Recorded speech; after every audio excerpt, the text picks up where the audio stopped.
देवस्य धीमहि धियो यो नः प्रचोदयात्। ॐ गुरुर्ब्रह्मा गुरुर्विष्णुः गुरुर्देवो महेश्वरः गुरुर्साक्षात् परब्रह्म तस्मै श्री गुरवे नमः। अभी पिछले हफ्ते गोवा जाना हुआ। वहाँ पे होटल में ठहरे हुए थे।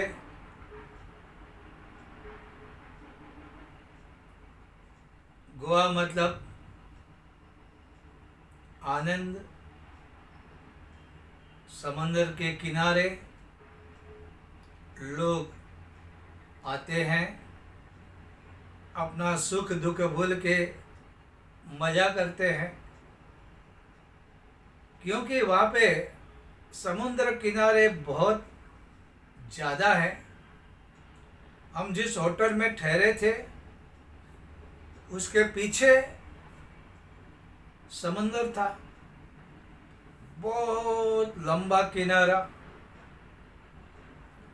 और क्योंकि वहाँ पे ठहरे थे तो इच्छा हुई कि चलो सवेरे अर्ली मॉर्निंग जाए, थोड़ी सी सैर करें, उगते हुए सूर्य का दर्शन करें और जो ठंडी ठंडी हवा बहती है उसका आनंद ले। तो हम लोग गए। ठंडी थी, लहरें आ रही थी और जा रही थी, क्योंकि ज्वार भाटा का समय पता नहीं था, लेकिन वहाँ की परिस्थिति देख के लगा कि अभी वहाँ पे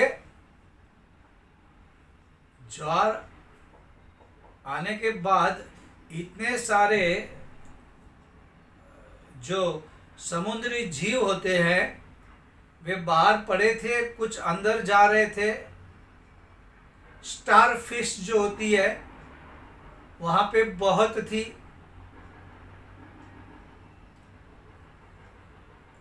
हम तो घूम रहे थे तो सामने आगे देखा एक लड़की वहाँ पे बैठ के खेल रही थी। देख के अच्छा लगा। एक तो सवेरा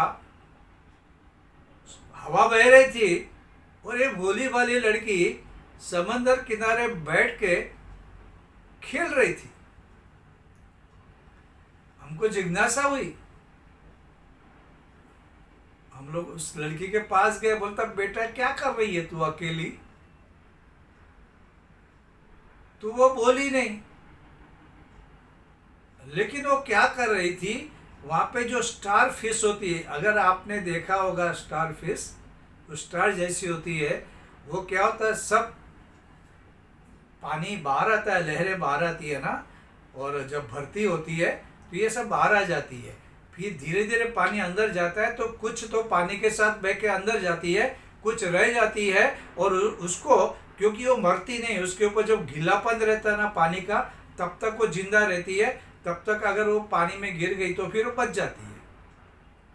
अगर वहाँ पे वो ठहर गई और धूप पड़ने के बाद उसके ऊपर का जो पानी है, वो मॉइस्चर अगर निकल गया तो फिर वो मर जाती है। तो ये लड़की क्या कर रही थी, उस स्टार फिश को लेकर उसे पानी में डाल रही थी। तो हमने पूछा, तो ये क्या कर रही है? बोलती, स्टार फिश है, इसको पानी में डाल रही हूँ, इसके ऊपर अभी भी पानी है, जिंदा है, पानी में जाएगी, बच जाएगी। अच्छा लगा। हमने कहा, अच्छा तू बहुत अच्छा काम कर रही है। फिर हमारी नजर गई आगे। बाप रे, कितने, पूरा किनारा उन मछलियों से भरा था। तो मैंने कहा, तू कितनी मछलियां डालेगी, इससे क्या फर्क पड़ेगा? हजारों लाखों मछलियां यहाँ पे पड़ी हुई है। तो उस लड़की ने बोला अंकल इधर आओ। उसने एक फिश उठाई, पानी में डाली। अंकल इसको तो फर्क पड़ेगा ना? क्या बोली? इसको तो फर्क पड़ेगा ना, इसकी तो पूरी जान बच जाएगी ना। और हम कुछ बोल नहीं पाए। बात बिल्कुल सच थी, बात बिल्कुल सच थी। सारी हजारों लाखों को वो पानी में नहीं डाल सकती, लेकिन जितने मछलियों को वो डाल सकती थी उन मछलियों को तो फर्क पड़ता था, उनकी तो जान बच जाती थी। और ये जितना भी काम करती थी वह मीनिंगफुल था, उसका कुछ मतलब था, वो कुछ अच्छा सकारात्मक कार्य कर रही थी, वो जान बचा रही थी।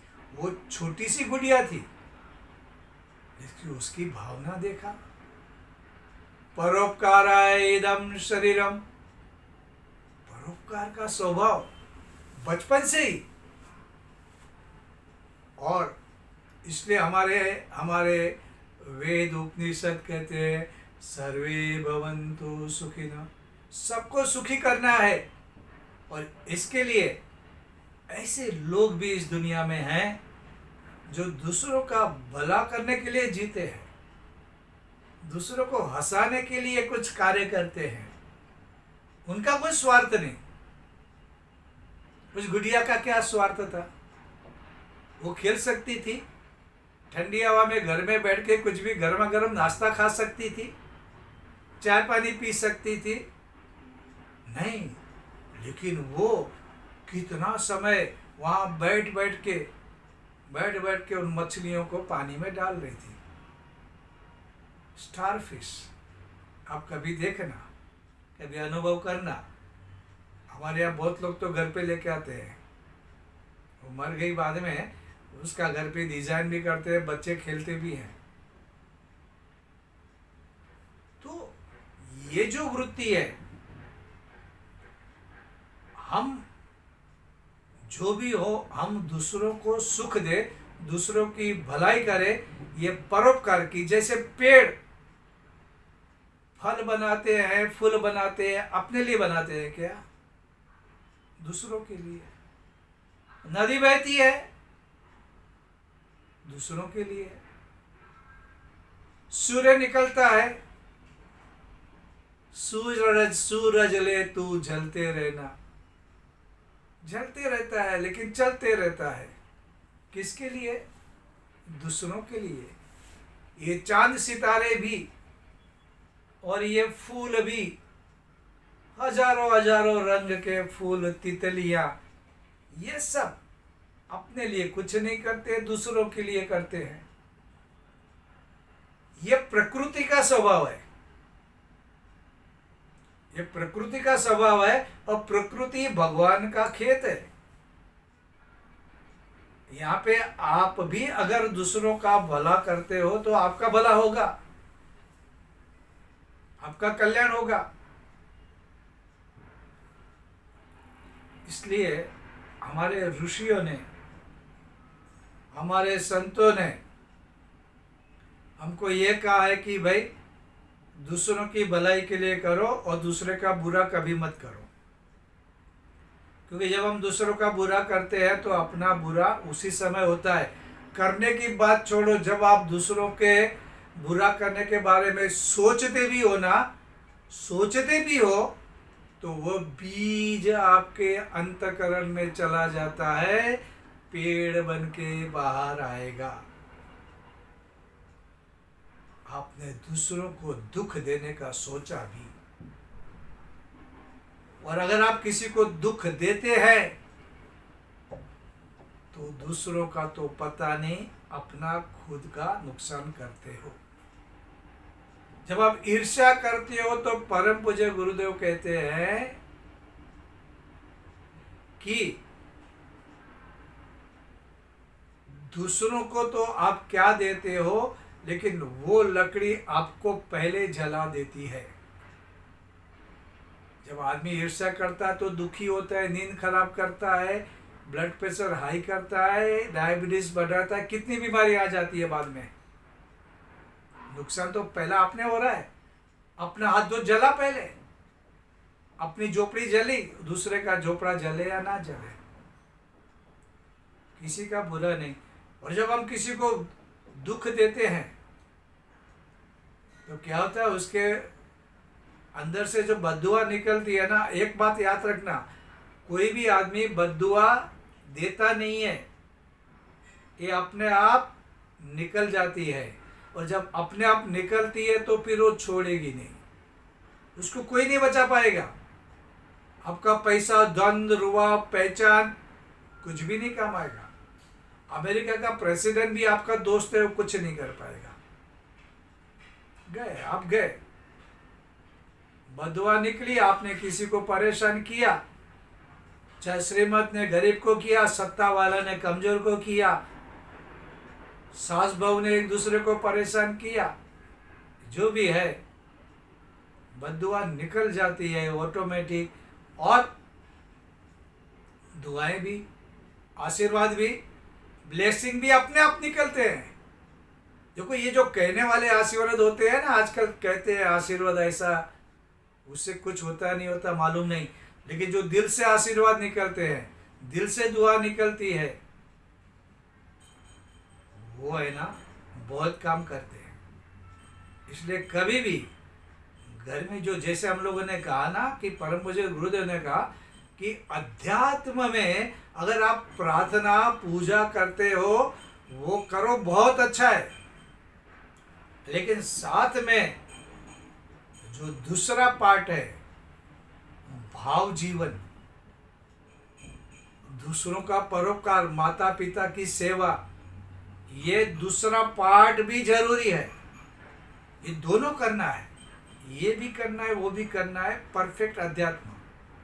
लेकिन आप बोलेंगे हम एक ही करेंगे तो ये माला पूजा पाठ छोड़ दो, माता पिता की सेवा करो, यहाँ पे भगवान ज़्यादा प्रसन्न होगा। कभी कभी ये बात नहीं जचती, हम कहते हैं यार ऐसा थोड़ी, हम तो अनुष्ठान करें तो हम तो यही करेंगे, इसको क्या है, इसी में, इसलिए तो किसी को कुछ मिलता नहीं। वो कह देते ना, ये मंत्र भी बेकार है और ये गुरु भी बेकार है और आप भी बेकार है, जो गलत बातें कही। गलत बातें नहीं की, बातें ये हुई, आपने गलत को पकड़ा, सही को छोड़ा। कर्तव्य पथ पे तो चलना ही है, भाव जीवन में तो जीना ही है। और सबका, अगर मैं घर का कल्याण नहीं कर सकता हूँ, बाहर वालों का कल्याण करने का नाटक क्यों करूँ? मैं वृद्धाश्रम में जाके फोटो खिंचवाऊँ और माता पिता की सेवा न करूँ तो क्या फर्क पड़ेगा? मैं दुनिया भर के लिए खाना परोसने जाऊँ, खाना बांटने जाऊँ, फोटो वीडियो निकालूँ और मेरा ही कोई दोस्त भूखा मर रहा है और मैं उसको कुछ भी नहीं खिलाऊं, तो मेरे ये बाहर वाली तस्वीरें, वीडियो किस काम के? क्या भगवान प्रसन्न होगा ये मेरा दोस्त भूखा मर रही जब मेरे पास है? ये अध्यात्म को समझना है। इसलिए परोपकार की जो भावना है ना, ये होनी चाहिए और ये सब में होनी चाहिए। जैसे ये लड़की, इसने क्या पढ़ा, क्या शास्त्र सुने, लेकिन ये सहज भाव है, मछलियां बच जाएगी तो ठीक है ना, सवेरे वो बैठ जाती है। और मछली कितनी की जान बचाई उस छोटी बच्ची ने। दूसरों के लिए जीना है। हमारे यहाँ एक, हम लोग जब छोटे थे तो एक इंग्लिश में एक कहानी थी। वो ऐसी थी कि एक बूढ़ी औरत ट्रेन में बैठी थी और आपको पता है ना, जब ट्रेन में जो खिड़कियाँ होती थी वो पूरी खुली होती थी, उसमें से आदमी आ जा सकता था। तो वो क्या करती थी, वो खिड़की के पास बैठ के कुछ बीज वो ट्रेन के बाहर फेंकती थी। और ये बहुत प्रसन्नता से चेहरे पे खुशी। वो डालती थी तो एक आदमी ने बोला कि आप ये क्या कर रही है, आप ये बीज डाल रही हो, क्या मतलब है, बेकार जा रहा है। उसने बोला अभी तो लगता है बेकार जा रहा है, लेकिन अब ये मैंने बीज डाल दिए हैं, अब बारिश का मौसम आने वाला है और ये बीज में से फूल खिलेंगे। मुझे पता है सब बीज काम नहीं करेंगे, सब बीजों का फूल नहीं बनेगा, लेकिन something is better than nothing. कुछ तो फूल बनेंगे। मैं फिर से यहाँ पे नहीं आने वाली, इस राह से मैं नहीं गुजरने वाली, लेकिन गाड़ी तो चालू रहेगी, लोग तो आते रहेंगे और जाते रहेंगे। ये जो फूल बनेंगे कल, इसका नज़ारा, सौंदर्य, खुशबू उनको तो मिलेगा। मेरा काम हो गया। ये मेरे लिए नहीं कर रही मैं, ये मेरे लिए नहीं है, लेकिन दूसरों को सुख मिलेगा। वो सुखी होंगे तो मुझे सुख मिलेगा। मेरा मालिक, मेरा भगवान खुश होगा। मेरा भगवान खुश हुआ तो मुझे बहुत हो गया। देखो ये भावनाएं छोटी छोटी, दूसरों को, वो दूसरों का सुख भी देखने वाले नहीं, उनको थैंक यू भी नहीं चाहिए, उनको कोई मान सम्मान भी नहीं चाहिए। कौन मान सम्मान देगा, कौन किसको जानता है। सही धर्म अध्यात्म यही है, कोई जाने या ना जाने, तुमको अच्छा काम करते रहना है। तो क्या हो जाता है, तुम्हारा भगवान खुश होता है, तुम्हारी आत्मा प्रसन्न होती है, और ये खुशी तुमको धन दौलत इज्जत दोस्त परिवार ये नहीं दे सकते। ये सच भावना है। और ये हमारे यहाँ, ये हम लोग बचपन से ही ये सब कहानियाँ सुनते थे।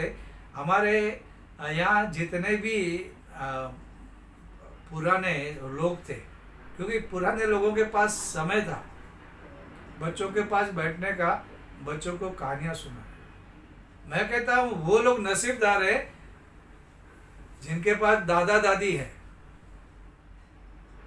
और वो जवान बच्चे नसीबदार है जिनके पास बूढ़े माँ बाप है, और बूढ़े माँ बाप करके उनकी सेवा करने का मौका है। क्योंकि अगर कोई माता पिता की सेवा करता है, दादा दादी की सेवा करता है, तो वो बहुत कुछ प्राप्त कर लेगा जिसने कभी सोचा नहीं। लेकिन उनको सताने वाला इतना दुखी होता है, इतना दरिद्र होता है, क्या कहे। मौका है, माता पिता दादा दादी सास ससुर बूढ़े हैं, सेवा करो, जीवन बदल दो, सब कुछ मिल जाएगा। करके देखो, करके देखो। सिर्फ बोलने के लिए मत बोलो और सुनने के लिए मत सुनो, ये बात पक्की है। तो इसलिए दूसरों की सेवा करना, मेरे दादा ने मुझे कहानी सुनाई थी, मैं बताता हूँ। एक आदमी था, वृद्ध था, और वो आम की गुठली को बो रहा था, आम के पेड़ को बो रहा। तो वहां से लोग गुजरे, उन्होंने बोला अरे चाचा ये क्या कर रहे हो, तुम बूढ़े हो गए, तुम्हारे लकड़े संसार में आ गए, मर जाओगे तुम, ये क्या कर रहे हो। और आम का पेड़, अगर धनिया बनिया लगाते तो कुछ बात होती थी। घर में कुछ बटाटे वड़े बनाते तो धनिया तुम्हारा दूसरे दिन तीसरे दिन काम आता था। ये तो तुम आम का पेड़ लगा रहे हो,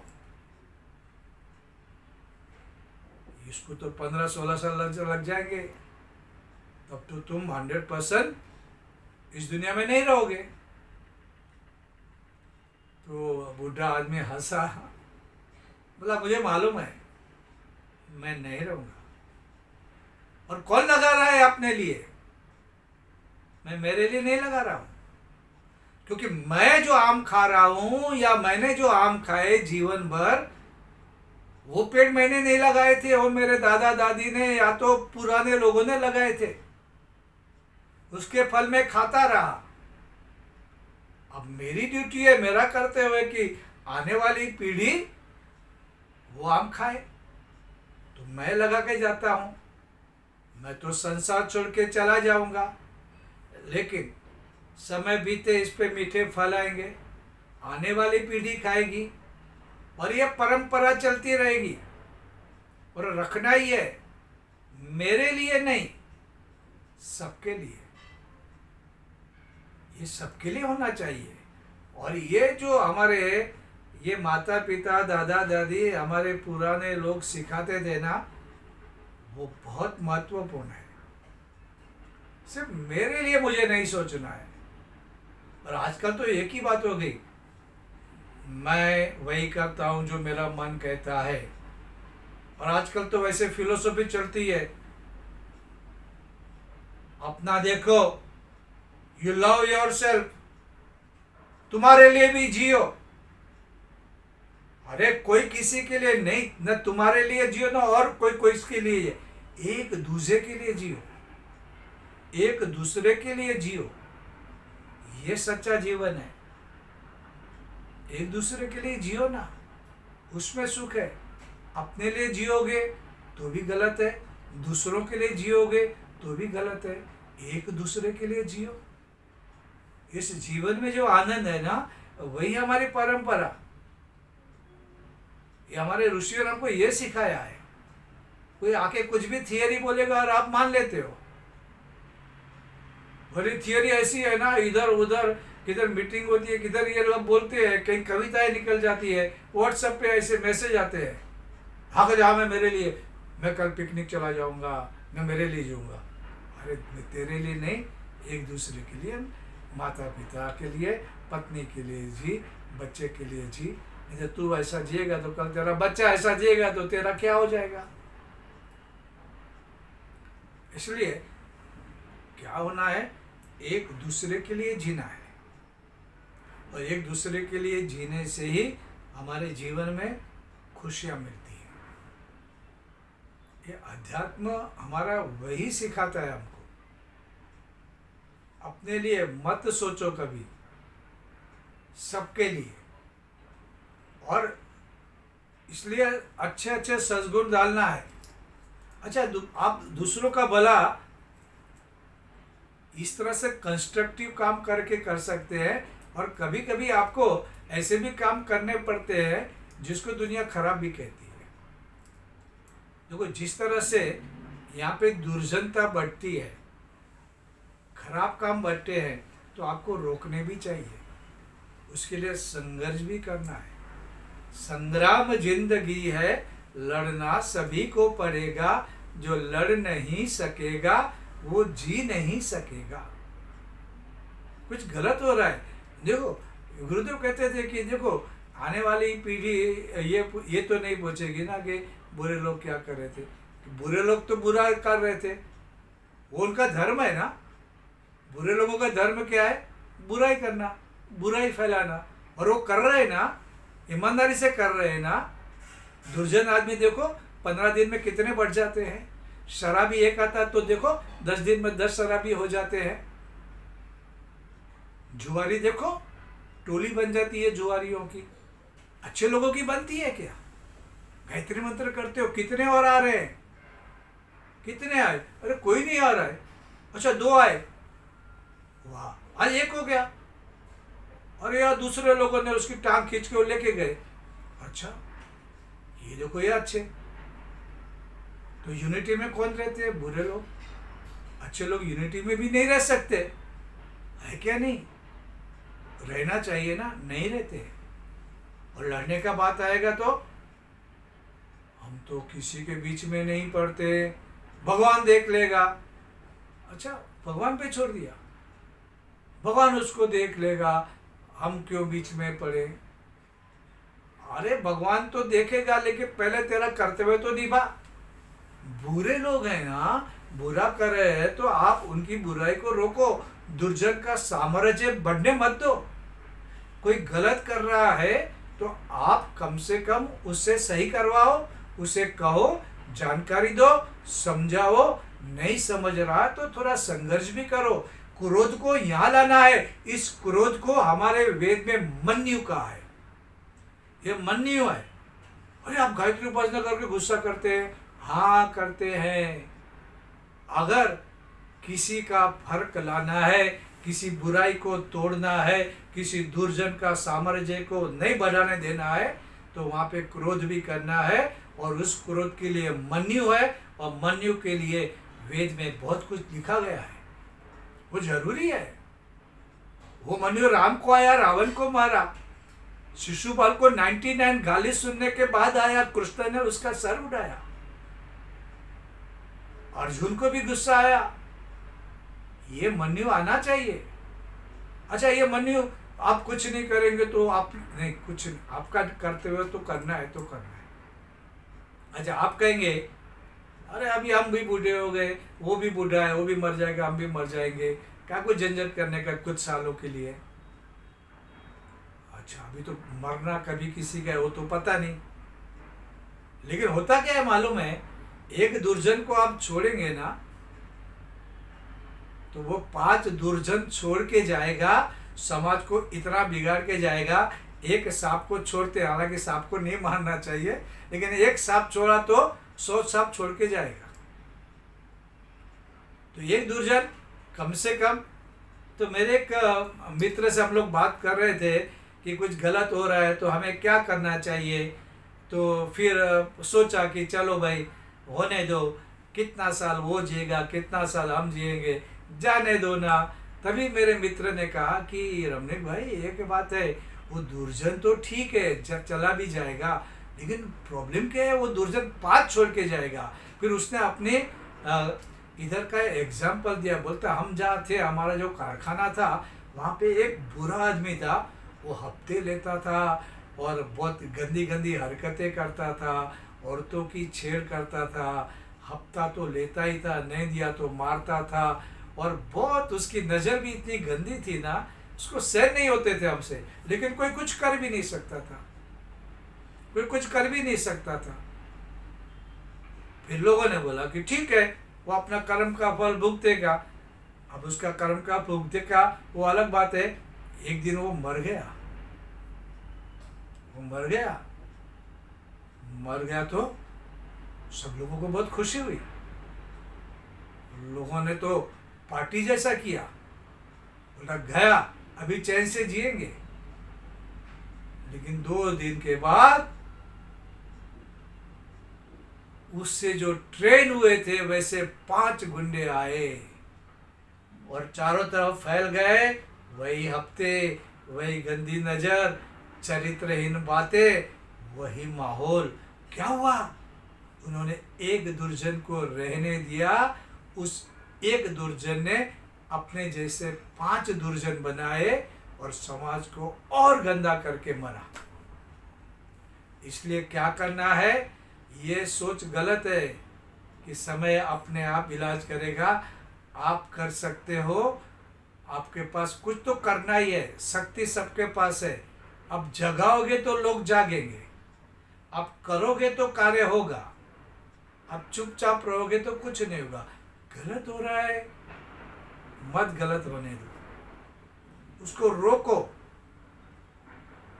आने वाली पीढ़ी के लिए रोको। एक दुर्जन 10 दुर्जन को देगा, एक सज्जन 10 सज्जन नहीं देता है कभी कभी। लेकिन दुर्जन बहुत इंस्टेंट कॉफी की तरह पैदा हो जाते हैं। इसलिए कहीं पे भी अगर कुछ गलत होता है, उसको रोकना चाहिए, उसके लिए कुछ व्यवहारिक कदम उठाने चाहिए। सब मुझे अच्छा कहे, सबको मुझे खुश करना है, मैं किसी के लिए, मेरा एक इम्प्रेशन है, मैं गायत्री उपासक, मैं हमेशा शांत रहने वाला हूँ। नहीं, क्रोध करना है।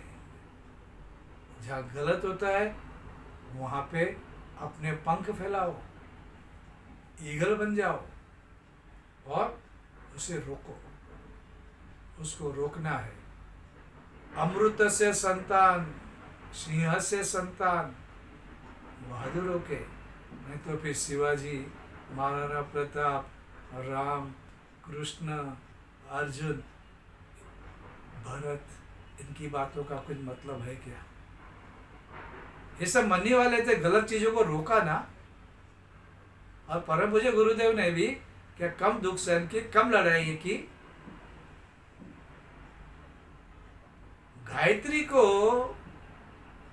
सब तक सुलभ कर दिया, स्त्रियों नारियों को हक दिया। क्या इतना आसानी से हुआ? क्या संघर्ष नहीं करना पड़ा? क्या बुराइयों से नहीं लड़ना पड़ा? पुरानी परंपराएं जो गलत थी उसको मरे हुए चूहे की तरफ फेंकने के लिए शौर्य भी चाहिए था ना? क्या ऐसा ही हो गया? तो सिर्फ मीठी मीठी बातें करके भी नहीं होगा। जहाँ जरूरत है वहाँ संघर्ष भी करना है। गलत चीजों को बढ़ने मत दो। गलत चीजें खा जाती है अच्छाई को। आज के लिए बस।